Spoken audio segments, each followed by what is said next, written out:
Can I create a dirty pot using a stainless steel pot?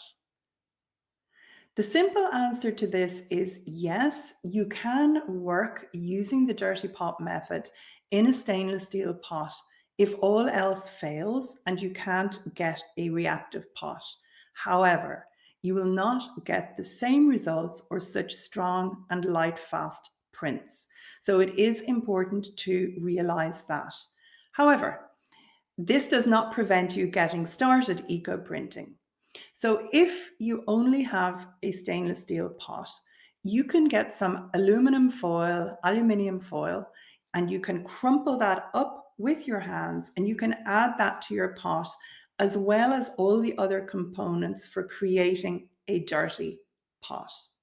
So please don't let not having an aluminium or cast iron pot stop you trying the dirty pot process. But do be aware that for the best results, I cannot stress enough, as a beginner, I recommend that you start with an aluminium pot.